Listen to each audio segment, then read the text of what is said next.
नमस्कार, आप देख रहे हैं आज तक। मैं हूं आपके साथ रोहित सरदाना। वक्त देश तक का है और शुरुआत कोरोना और दिल्ली से जुड़ी खबरों के साथ, जहां सीमा सील करने को लेकर बड़ा बखेड़ा खड़ा हो गया। मामला कोर्ट पहुंचा तो दिल्ली बॉर्डर सील करने के मामले में सुप्रीम कोर्ट ने एक कॉमन पास बनाने का सुझाव दिया।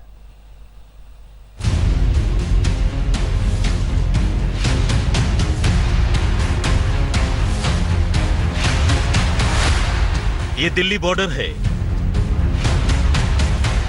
जहां तक नजर जाए गाड़ियों का रेला। जाम भी ऐसा वैसा नहीं, कभी 1 तो कभी 3-3 किलोमीटर तक सब कुछ ठस। यूपी पुलिस दिल्ली से आने वालों को रोक रही है, तो दिल्ली पुलिस यूपी से आने वालों को पास न हो तो बॉर्डर पार नहीं करने दे रही। अगर बॉर्डर की बात की जाए दिल्ली नोएडा बॉर्डर की, तो ये सील है। और अगर आप यहाँ पर देखें तो बाकायदा चेकिंग हो रही है और जो पास है वो पासेस की चेकिंग नोएडा का ये पुलिसकर्मी चेकिंग करता हुआ दिखाई दे रहा है। और चेकिंग की वजह से अगर आप देखें यहाँ पर तो जाम की भी स्थिति यहाँ पर पैदा हो जाती है। जब लॉकडाउन से देश में अनलॉक का चरण शुरू हो चुका है, तो राजधानी की बॉर्डर पर रोज लोगों की जद्दोजहद से सवाल उठने लगे। मामला सर्वोच्च अदालत तक जा पहुंचा। कोर्ट ने जनहित याचिका पर सुनवाई करते हुए निर्देश दिया है। हरियाणा और उत्तर प्रदेश के एनसीआर क्षेत्र में आवागमन के लिए एक नीति होनी चाहिए। कोर्ट ने कहा कि वर्तमान हालात में एक नीति, एक रास्ता और एक पोर्टल बनाया जाए। 1 हफ्ते के भीतर ये नीति तैयार हो, इसके लिए तीनों राज्यों की बैठक कराई जाए। एनसीआर क्षेत्र के लिए एक कॉमन पास जारी करें, जिससे एक ही पास से पूरे एनसीआर में आवाजाही हो सके। अगर उनको पूरे देश के लिए आवाजाही के लिए इस तरह से खोला जाएगा तो उसमें कहीं ना कहीं 2 दिन में दिल्ली के सारे बेड्स भर जाएंगे। माननीय सुप्रीम कोर्ट ने जो कहा है, तीनों राज्यों के लोग बात करेंगे, ऑफिसर्स बात करेंगे, पॉलिटिकल एग्जीक्यूटिव भी बात करेगी और उसके बाद में इसका ये कोई ऐसा सीमा विवाद नहीं है, ये तो सिंपल अभी कोरोना की वजह से उपजा हुआ एक स्थिति है। उधर हरियाणा ने अपनी ओर से साफ कर दिया है कि उसके बॉर्डर दिल्ली आने जाने वाले लोगों के लिए खुले हुए हैं। सभी प्रतिबंध को वापस ले लिया गया है। जब हरियाणा ने अपने बॉर्डर्स को सील किया, फिर दिल्ली के हाई कोर्ट ने आदेश दिए कि बॉर्डर को खोला जाए। हमारी ओर से रातों रात एक पोर्टल के अंदर 3 अधिकारियों को हमने बैठाया, जिनने एक्सपर्टाइट तरीके से ई पासेज इशू करे। अब जब अनलॉक 1 शुरू हुआ तो दिल्ली ने अपनी ओर से सख्ती बढ़ाई। राज्य सरकारें अपनी सीमाओं को कोरोना के फैलते संक्रमण का हवाला देकर बंद कर रही हैं। लेकिन सवाल उठता है कि एक तरफ लोगों को कोरोना के साथ जीने का पाठ पढ़ाया जा रहा है, वहीं दूसरी तरफ सरकारें सीमाएं बंद कर रही हैं। सवाल उठता है कि ये कैसा विरोधाभास है और कैसा अनलॉक है। अनिशा माथुर के साथ संजय शर्मा, दिल्ली, आज तक। आखिर ऐसी परिस्थिति आई क्यों है? उसकी बहुत बड़ी वजह यह है कि देश में कोरोना के मामले लगातार बढ़ रहे हैं। लिहाजा राज्यों को अब अपनी अपनी सीमाएं सील करनी पड़ रही हैं ताकि मामले बढ़ने से रोका जा सके। जरा आपको आज के हालात बता देते हैं। इस वक्त जब हम बात कर रहे हैं, देश भर में इस वक्त कोरोना की स्थिति क्या है, पूरे देश में केस कितने हो चुके हैं और अलग अलग राज्यों की स्थिति क्या है, जरा वो भी आंकड़ा आपके सामने रख देते हैं। देश का कोरोना मीटर आपके सामने है। 2,16,919 कुल केस हैं। हालांकि 1,04,107 लोग ठीक हो चुके हैं। 6,075 लोगों की मौत हुई है।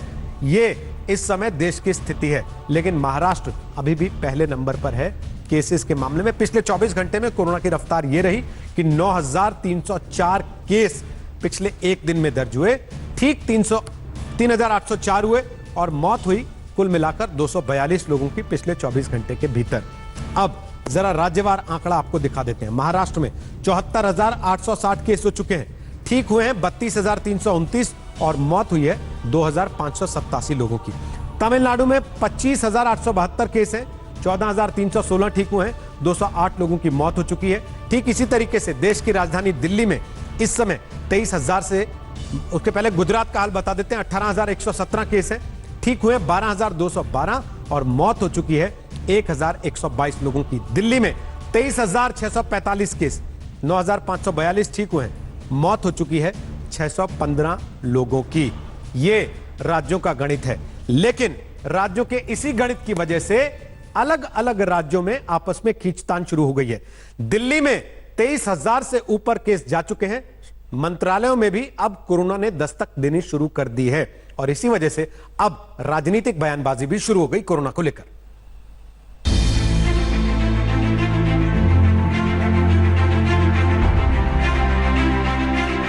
ऐसा लग रहा है मानो देश की राजधानी का दम कोरोना की जकड़ से निकला जा रहा है।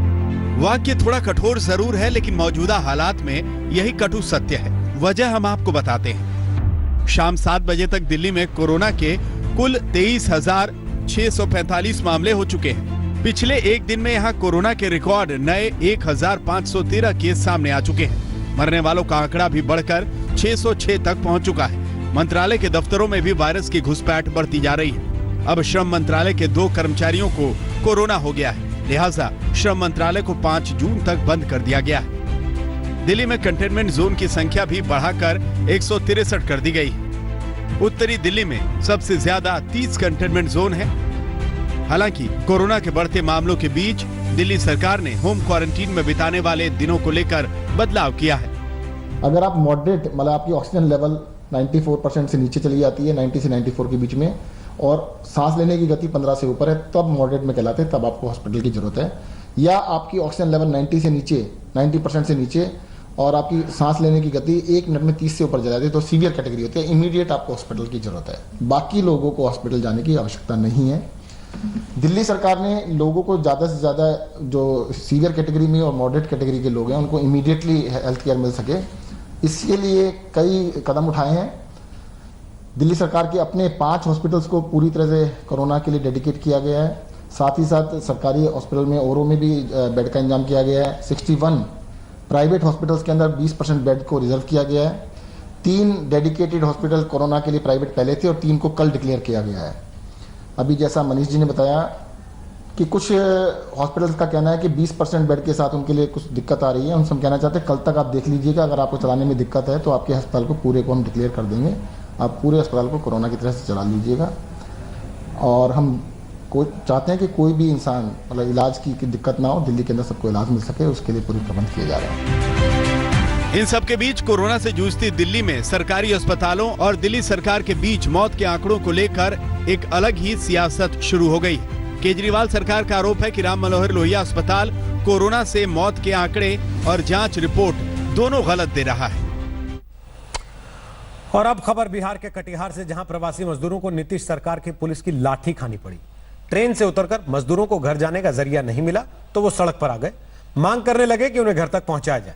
स्टेशन के बाहर हंगामा देखकर बिहार की पुलिस ने भी लाठी संभाल ली और हंगामा करने वाली भीड़ पर जमकर लाठियां चलाई।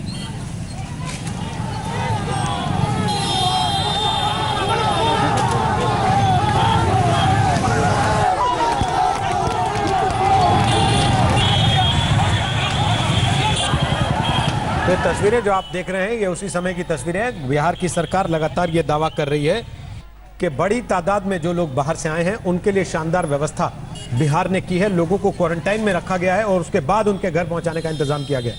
उनके खाते में पैसे तक डालने की बात बिहार की सरकार करती रही है, लेकिन ये तस्वीरें जो आज हैं वो शर्मनाक हैं।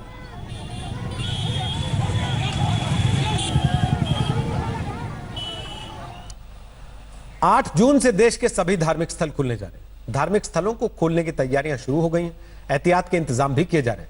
भक्त खुश हैं कि भगवान के द्वार खुलेंगे और भगवान कष्ट मिटाएंगे। तूने मुझे बुलाया शेरा वालिए, मैं आया शेरा वालिए।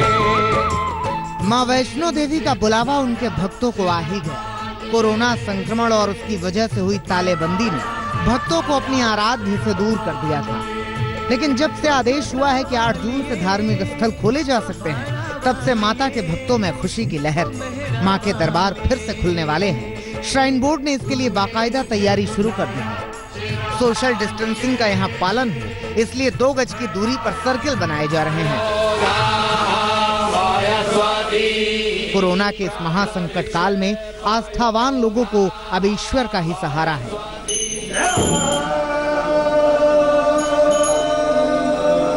8 जून से मंदिरों में फिर से गूंजेगा मंत्रोच्चारण, घंटियों की आवाज, आस्था के आलोक में चमक उठेगा आस्थावानों का मन।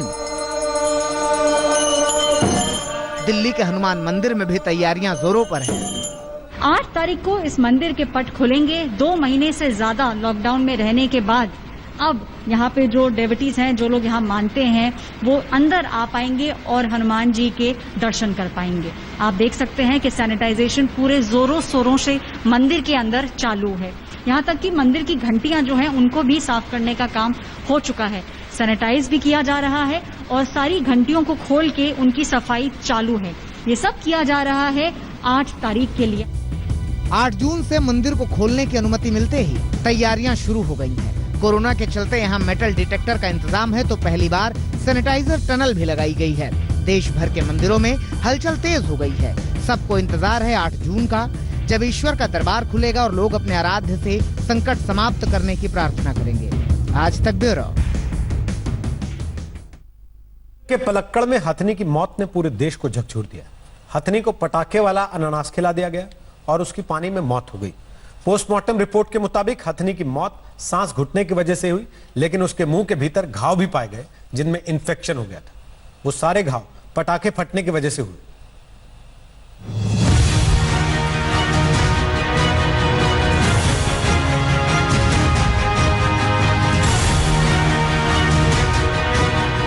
विश्वास का ऐसा सिला जो इंसान के इंसान होने पर शक पैदा कर दे।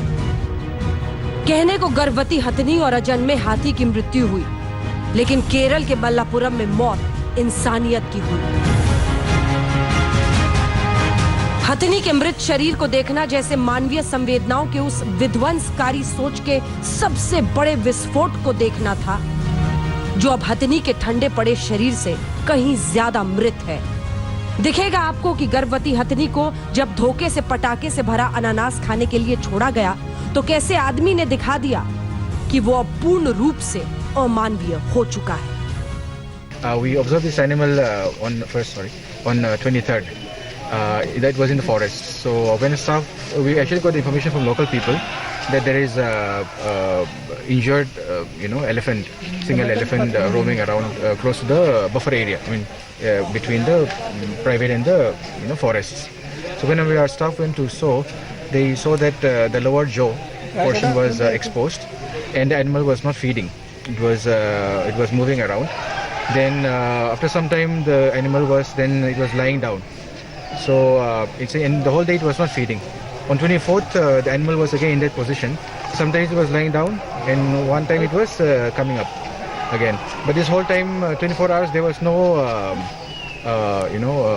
feeding. Like it was trying to look for water here and there, only that thing. Then I think on 24th, we got information that the elephant had come down and came into this stream. इस खबर ने सबको झकझोर दिया। बेजुबान के लिए आवाज हर तरफ से उठने लगी। इंसान ने इंसानी हरकत की हैवानियत पर सवाल पूछा। गुस्सा हर तरफ था। एक गर्भवती हथनी ने पटाखों से भरा एक अनानास खा लिया जो स्थानीय लोगों ने रखा था। वो अनानास उसके मुंह में फट गया और तड़पने के बाद उसकी मौत हो गई। दुनिया देखने से पहले उसकी पेट में पलने वाले की भी नृशंस हत्या हो गई। आखिर ऐसी घटना क्यों घटी? सवाल केंद्रीय मंत्री मेनका गांधी ने भी उठाया और सवाल का विस्तार राहुल गांधी तक भी पहुंच गया। उसको कुछ समझ तो आता नहीं किसी भी चीज में। मैं कहती हूँ अगर ये नहीं कि उनकी गलती है कि सुल्तानपुर में, पीलीभीत में जब जानवर मरता है तो हमने तो किया नहीं, लेकिन फौरन ही हम उस पर उपाय ढूंढते, फौरन। और ये जानवर मेरा तो नहीं है, लेकिन मेरा ही है, ये मेरी बहन है, ये मेरी बेटी है जो मरी है। और अगर वो सोच समझ करके बोले कभी कभार तो अच्छा होगा। Killing of an elephant in Kerala is shocking. If somebody gives firecrackers in pineapple and they get burst in the mouth, and therefore if elephant dies, this is very cruel and this is not Indian culture. सख्त कार्रवाई की मांग और वादे के साथ इस घटना का भी अंत हो जाएगा, लेकिन हैवानियत की हदों पर खड़े इंसान को कौन खींचकर वापस लाएगा? आज तक ब्यूरो। देश में क्या किसी की मौत भूख से भी हो सकती है? यूपी के बांदा से एक ऐसी ही खबर ने हर किसी को झकझोर दिया। हालांकि प्रशासन इससे इनकार कर रहा है, लेकिन अपनी जिम्मेदारी को समझते हुए इंडिया टुडे ग्रुप ने केयर टुडे फंड के जरिए बांदा जिले के करीब 200 परिवारों तक राहत और राशन पहुंचाकर यह एहसास कराया है कि मदद के लिए सिर्फ हौसला काफी है। लॉकडाउन लगा हुआ है, न कहीं जा पा रहे हैं, न दवाई नहीं करा पा रहे हैं, भूखे मर रहे हैं 4 दिन। अपनी मौत से चंद दिनों पहले ही राजकुमार के दिए इस बयान को सुनकर किसी की भी रूह कांप उठेगी। ये आज के विकसित होने की राह पर खड़े भारत का वो स्याह सच है जो सामने आया है। उत्तर प्रदेश के बांदा जिले के कुछ बढ़िया पूर्वा गांव से, जहां गांव वालों और परिवार का आरोप है कि राजकुमार भूख से तड़प तड़प कर मर गया। जब नहीं रहा लॉकडाउन में नहीं जा पाती रही हूँ तो किसी दिन खाता रहा, किसी दिन पड़े रहते रहे। अब लॉकडाउन के मारे नहीं गया तो कुछ पेट भर खाना नहीं पाया, मरीज वैसी रहा, तो बिना पैसा के मेरा बच्चा मर गया भूखा प्यास। जैसे कैसे यहाँ वहाँ से मांग के खावा आदमी के 3 साल के खत्म हो गए, जैसे खाना नहीं मिला था। कोई बात नहीं। बेशक हिंदुस्तान कोरोना से लड़ रहा है, लॉकडाउन से परिस्थितियां दुश्वार हुई हैं, लेकिन क्या आज का हिंदुस्तान अपनी किसी संतान को भूख से मरने की इजाजत देगा? क्या सरकारी दावे और सरकारी सिस्टम इतने खोखले हैं कि बांदा के राजकुमार के शरीर ने अन्न नहीं मिलने से जीवन त्याग दिया? मुद्दा जांच का है, लेकिन उससे पहले इंडिया टुडे ग्रुप ने अपनी जिम्मेदारी समझते हुए अन्न को तरसते बांदा जिले के 4 गांवों में मदद पहुंचाने का फैसला किया। दिल्ली से राहत सामग्री बांदा के गांव में पहुंची तो भूख से व्याकुल परिवारों में उम्मीद की एक आस जगी। इन परिवारों को करीब 200 के आसपास परिवार हैं, जिनको हम प्रयास करेंगे कि यहाँ पर कुछ राहत सामग्री यानी खाने पीने की चीजें, राशन दे सकें, जिससे कि इनकी मुश्किलें थोड़ी दूर हो सकें। हम अपने साथ ये तमाम सामान लाए हैं जिससे कि इन लोगों को दिया जाए तो इनकी रोजी रोटी और कुछ दिन तक जो मुश्किलें हैं वो कम हो सकें। इसीलिए हमने यहाँ पर सोशल डिस्टेंसिंग का पालन करते हुए लोगों को जो कोरोना संक्रमण के दौरान नियम कायदे कानून है वो समझाते हुए और इस मुश्किल हालात के बारे में बताते हुए ये कोशिश करेंगे कि इन लोगों को कुछ हम राहत पहुँचा सकें। इंडिया टुडे के केयर टुडे रिलीफ फंड की ओर से बांदा जिले के 4 गांवों में 200 परिवारों को राहत और राशन सामग्री बांटी गई। गांव वालों का आरोप है कि सरकारी कोटे से राशन तो मिलता है, लेकिन वो इतना नाकाफी होता है जिससे बड़े परिवार का पेट भूखा ही रह जाता है। हालांकि राजकुमार की मौत को जिले के डीएम साहब किसी पुरानी बीमारी से जोड़कर सरकारी जिम्मेदारी से पल्ला झाड़ने की पूरी कोशिश कर रहे हैं। उनको पुनः अंत्योदय का और प्रधानमंत्री गरीब कल्याण अन्न योजना का खाद्यान्न निःशुल्क मिल चुका है, जिससे स्पष्ट है कि घर में शासन की योजनाओं के अंतर्गत उनको पूरा खाद्यान्न उपलब्ध कराया जा चुका था। तथ्य यह भी संज्ञान में लाया गया है कि मृतक श्री राजकुमार पुत्री सुमी लंबे समय से बीमार चल रहे थे तथा उनकी मृत्यु बीमारी के कारण हुई है। बांदा के राजकुमार की तो मौत हो चुकी है, लेकिन इंडिया टुडे ग्रुप की मदद से करीब 1400 लोगों को बड़ी राहत मिली है। उम्मीद है कि सरकार भी अपनी जिम्मेदारी, फर्ज और कर्तव्य को समझेगी, जिससे देश में कहीं भी किसी भी कोने में किसी और राजकुमार को भूख से अपनी जान गंवानी न पड़े। बांदा से शिवेंद्र श्रीवास्तव और अजय सिंह चौहान के साथ मौसमी सिंह, दिल्ली, आज तक। मुंबई में निसर्ग तूफान तो गुजर गया, लेकिन छोड़ गया बेशुमार बरसात और बेहिसाब दिक्कतें। आलम यह है कि पूरी मुंबई पानी पानी है। कई इलाकों में सड़कें लबालब हैं। पहले से कोरोना की मार झेल रहे मुंबई वालों के लिए बरसात मुसीबत बनकर आई।